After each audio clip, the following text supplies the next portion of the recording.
Hi everyone, welcome to Vedic Astrology Study Podcast. Through this medium, I cover a breadth of some basic principles and analysis of the beautiful ancient science of Jyotish, gifted to humanity by wise ancient seers of India. Typically, there are playlists of different kinds with case studies to have a practical grounding of those principles. In this series, which will become a part of the Panchanga playlist, I am covering the science of Muhurta, or the timing of events, activities, dietary control, tuning your attitude to any given day of the month, since this is a lunar calendar. As per Vedic astrology, the human being should regulate their daily activities in alignment with the lunar cycle and the corresponding tithi of the day. You might say this is the beginning of the use of science of Jyotish consciously, with awareness and in full view of self and this space-time reality we find ourselves in. Since this deals with your everyday cycle of energies that each of us deals with on a daily basis, it's a good beginning point to start Jyotish with Panchanga study first, before you get to the charts part. If you do not know what your current tithi is, where you are on the planet, you can download the Jyotish app, which is indicated on the slide with its logo on Android or iPhone store. Download it, set its location to wherever you are on the planet. Then click on Muhurta and Panchanga part as is shown on the slide, and it will tell you the current Panchanga aspects, the Tithi, the Vara, the Karana, Yoga and Nakshatra, which is typically where moon is transiting over. Then use these series as a study material to guide your daily activities, diet, attitude for any given day. The way I shall cover each tithi here begins with the element and deity, followed by the energy of the day, what to do, what to avoid, suggested mindset, elementary, dietary consideration, and the content is covered both for Shukla Paksha and Krishna Paksha tithis. For the basics of this, see the previous tithi videos in this playlist. Let's get started. Now let us handle Ekadashi, the 11th day of the lunar cycle in a given month. So essentially, as shown in the pie chart over there, it's that 11th cycle, 11th day, okay? Waxing side or waning side, both are covered in this pie chart. Once again, this is a Nanda Tithi, or joy and auspiciousness, so it represents a new beginning. The other previous ones were Pratipada and Shashti. This is the third one, Ekadashi, which falls both on the waxing side and the waning side. So let's see the energies, generic energies that this particular tithi brings. Energetic quality of Ekadashi is Nanda Tithi, considered by many texts as the most auspicious tithi. It carries bright, purifying energy, and yet it is unique among tithis because its auspiciousness is largely channeled inwards towards spiritual development. It's ruled by the Rudras, very fierce energy. The 11th Tithi is ruled by Mars, being the third cycle in the week sequence, but since it's a Nanda group ruled by fire and Agni, the initiator, like Pratipada for example, or Shashti for example, this intensifies a fire quality. However, this fire is often meant to be turned into a spiritual practice. That is why Ekadashi is famously called the day of fasting and devotion. In the Vedic tradition, many Hindus will fast or eat only once a day on this particular day in the month. In the Vaishnava tradition, it particularly extols Ekadashi as a cleanser of sins or bad karmas and a day for Bhakti Yoga. That's a whole another topic, Bhakti Yoga. The presiding deity is Rudra, fierce form of Shiva, the active form of Shiva, the fire form of Shiva, like Lord Hanuman, which indicates Tithi's power to destroy negativities and burn away karmic impurities. Kubera, the god of wealth, was mythologically born on an Ekadashi. That's why the connotation of prosperity, wealth, money, bank accounts, you name it, signifying that great prosperity or material or spiritual can come from the discipline on this day. But it is often said that the true wealth of Ekadashi is the spiritual merit and self-control. Like Rudras, like Lord Shiva, as the Rudra meditated to become the Shiva, the mood of Ekadashi can be described as highly sattvic, dynamic yet controlled, and deeply spiritual. In mundane terms, people often refrain from indulges on Ekadashi, channeling their spirit or energy into prayer, into the form of bhakti, maybe reciting Sahasranamas, mantras. I'm a big fan of that, you can tell by now. Which paradoxically makes it the most auspicious because it aligns one with divine grace more than anything of external value in the external world. Fasting and worship. The number one recommendation for Ekadashi is to observe a fast or upvasa as it is called and engage in spiritual practices. Reserve this day for such things, mantra chanting, doing puja, whatever it is that resonates with you. Just going quietly inward will do. Traditional Ekadashi fasting means abstaining from grains, beans at the minimum, and often a full fast from food. Just having water sometimes, for example.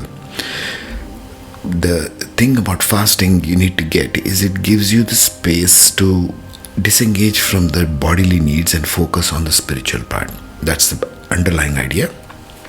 That's what it serves. Devote the time to prayer, meditation, chanting, reading scriptures. It is said that fasting on Ekadashi, quote unquote, burns the sins, purifies the mind, enabling one to conquer anger and passion. Lord Krishna himself in Mahabharata extols Ekadashi Vrat as extremely meritorious. So the most recommended activity in this particular Tithi on this day is inaction of eating and doing inner tapas along with fasting. Let's say visiting a temple, just sitting in the temple will also do, or doing bhajans and kirtans, devotional singing, or a specific puja, whatever your devta you like, whatever gods or goddesses you resonate with, your ishta devta, that will also do. Pilgrimage and spiritual travel. It is considered favorable to undertake pilgrimages or yatras on this day. Take a journey, leadership and initiative with caution. Interestingly, the classical sources mention Ekadashi, despite its spiritual leanings, is also good for leadership, conflict and defense related activities, debates and even weddings. Because there is Kubera factor, isn't it? This is likely because it is Nanda Tithi, Mars, ruled by a fiery energy. You can go outward and do things. But again, take this with a grain of salt. It is not really recommended you go outward on this day. Doing a lot of your favorite mantras, Japa is very good on this day, or your pujas. If you're not so much keen on fasting, stick to sattvic foods and you can do that. Artistic and educational pursuits, although not a primary focus, the clarity of mind many experience on Ekadashi due to lighter stomach and prayer can be good for studying or creative writing or composing. So basically doing a quiet inward journey, reflective analysis, for example, of whatever you're doing professionally, personally, particularly if the subject has spiritual or philosophical bent. It's a good day to begin memorizing verses, undertaking creative projects dedicated to spirit or higher ideals, higher mind, studying Jyotisha or Vedanta, for example. Vastu and housework. The texts don't highlight this, but personal experience from some is that Ekadashi is a good day to declutter and cleanse as well. See, you're using that Martian energy of the day. You can declutter as well. Activities to avoid would be worldly indulgences and heavy material transactions. Don't think in terms of too much of food, too much of wealth, materialistic plane. Should be avoided on Ekadashi. This means do not eat grains when it comes to diet, beans, meat, alcohol and so on. So sensual pleasure should be sort of kept at bay, just one day, okay? Don't grumble that it's not 30 days of the month. Avoid buying new luxurious items, doing big shopping. The mindset should be one of restraint. Businessmen in traditional communities sometimes even avoid monetary transactions on Ekadashi beyond what is essential. If you run a business, you don't necessarily shut it down, but you might avoid making too many large transactions or taking loans and such. No travel for fun or entertainment is usually done. Avoid that. It's a day for sitting quietly. Ekadashi has the strength of going quietly inward and helping you in your spiritual pursuits. If you're fasting, certainly avoid heavy manual labor or high intensity workouts like gym and so on. That might be unsafe because you're already fasting. Avoid making life-altering decisions purely in a normal mindset. This is a very fiery energy, not very grounded. So don't make any permanent long-term decisions regarding even your diet or anything on this day. You're in a different state due to fasting or due to the fire energy. Some say you see things more clearly, but others caution, do not decide until you break the fast. Like I said, do not decide anything on Nanda Tithis as a grounded approach. The Pratipada, the Shashti, now the Ekadashi. Let the energy pass. Give it a day or two, as they say. Okay? Suggested mindset. This is very important in Ekadashi. Devotional, self-controlled, inward focus, something which we have forgotten as a civilization. Treat Ekadashi as a sacred retreat for your soul. Even if you're going about your normal work, keep a corner of your mind for chanting the Lord's name, contemplating on different mantras, for example. Higher things, cultivate devotion or bhakti. This will come how?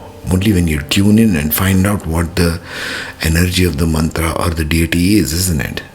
If you just let it be, it just be in its place. You have nothing to do with it. You have to tune in like a radio station.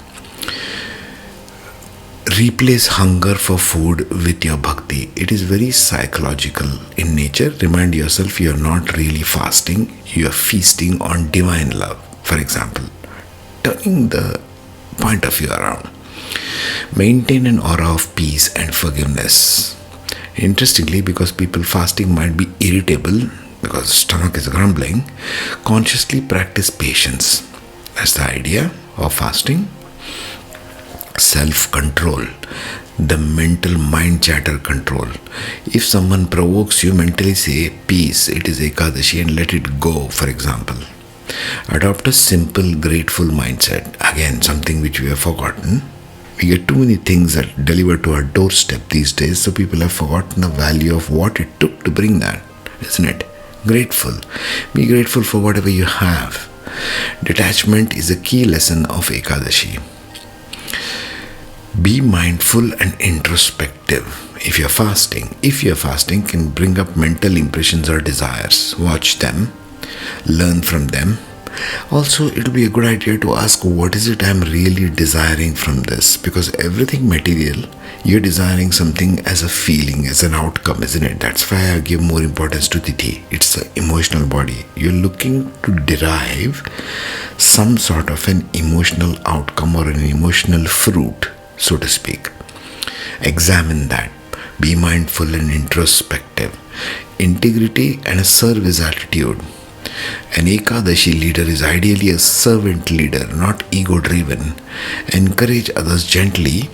They might be going through their own trials. Remember, everyone is going through their own inner challenges and battles. Have compassion for your fellow being, whoever they might be, family, friends, otherwise. Keep your focus on spiritual practice. Another aspect of faith. Faith is letting go. Faith is not necessarily believing in something. Your belief does nothing really.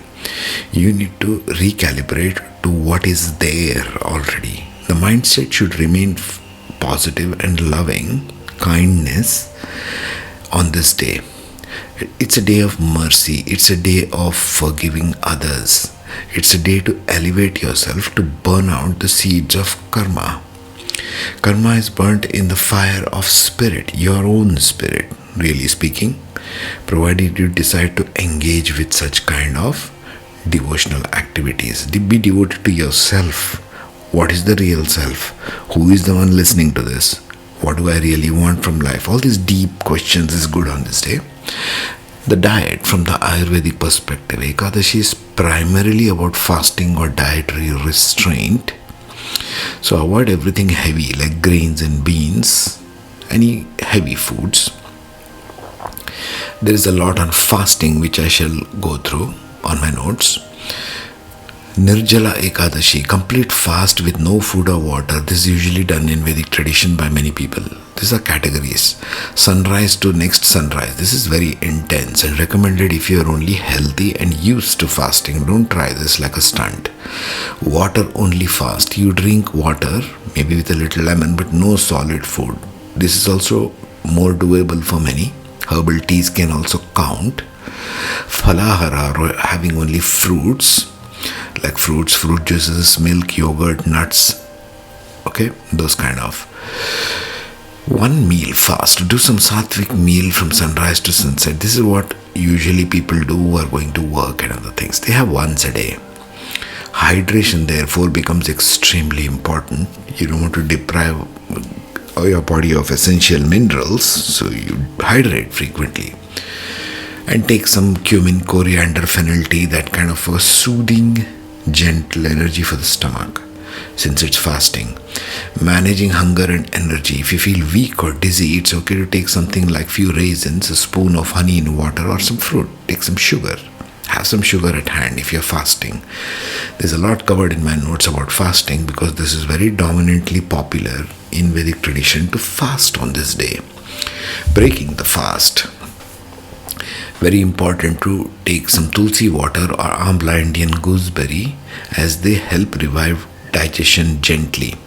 You might then have a normal breakfast, etc. Breaking the fast. From an Ayurvedic perspective, Ekadashi aligns with low pressure day in atmosphere. Just thus the body can handle fasting without food pushing on internal pressure. It's a natural detox day for all the detox fans. The 11th day in the lunar month. Herbs and supplements. If you have herbal powders or supplements, you might skip non-essential ones on Ekadashi since stomach is empty, if you're doing fast, that is. Cooking for others. I like this one. If you need to cook for family who aren't fasting, it's recommended you keep it simple. You might not want to engage with very aromatic, rich cooking, which is very dominant in Indian subcontinent. Very aromatic, very rich in spices. That's why we have to be extra cautious compared to other cultures who have a pretty much bland diet, isn't it? Only India in the whole world has got seriously spicy stuff. Anyway, if possible, arrange simpler meals for dependents who have someone else to cook for that day. The Ekadashi diet is about restraint, purity and lightness. Even if you're not doing fasting, okay, just to wrap this up, even if you're not doing fasting or anything, which I have gone on and on about from my notes, just maintain the mindset of tuning into your spirit, tuning into your internal requirement. Where is the greed coming from? What is it that I am feeling lack of? That will be a good, very good starting place for everyone. Doesn't matter if you're doing fasting or not. On this day, quiet reflection is a better approach. Now let's see the Krishna and the Shukla parts of this. Now on the Krishna Ekadashi side, things are more aligned, isn't it? Because as it is, the energy is going towards the waning moon, towards Amavasya. So already you don't have much illumination on the moon. So focus more on Krishna Ekadashi, especially for all inward going activities. Full on. 100%. Just a day of quiet reflection, inward, penitential, karmic cleansing. All these are nice words, but what does it essentially mean? You go to your own mind and examine why it is that you think a certain way, or if you're getting stuck in some other kind of a single position kind of point of views that you might hold. Meditate on Rudra, meditate on Lord Shiva, recite the Rudra part, best one I would recommend for all of you, since I am a big fan of mantras, but you might do other things. Recite the Rudra part, then sit quietly and then think, what do I need to do to solve this particular issue, whatever the issue is in your life. Powerful for austerities and deep meditation, day to confront inner desires and dissolve the karmic weight. There is a certain weight if you are feeling under, it will manifest, and this is the day to go to Lord Shiva about it. Start fasting, that will help you keep the focus, or eat light foods at best. I'm not a big fan of fasting, so I'm skipping over many things. Meditation, yes. Mantra chanting, yes. Fasting, I don't feel is really practical in this day and age, but eat light. Offering prayers for purification. Well, ask questions, chanting divine names. Yes, I'm a big fan, especially of Lord Vishnu and Lord Shiva. Engage in not repentance, I would say engage in clearing out the old karmic baggage by the way of understanding where it is you're stuck. Okay? And improve on habits. What to avoid? Hypocrisy. Fasting is external while indulging mentally. Avoid that kind of a thing.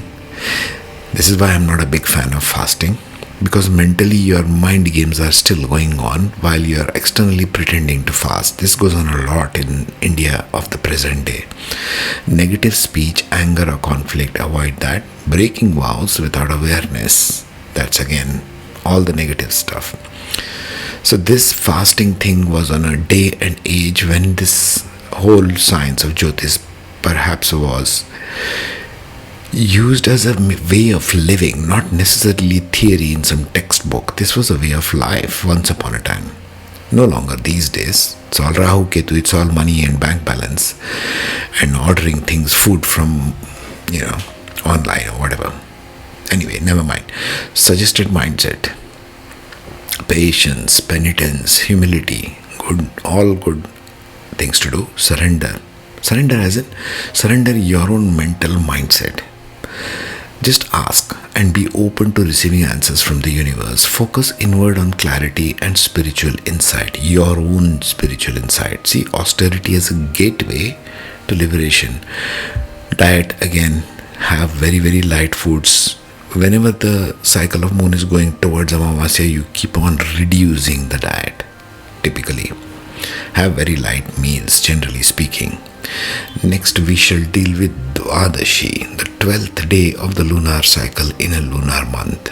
Take care, be safe.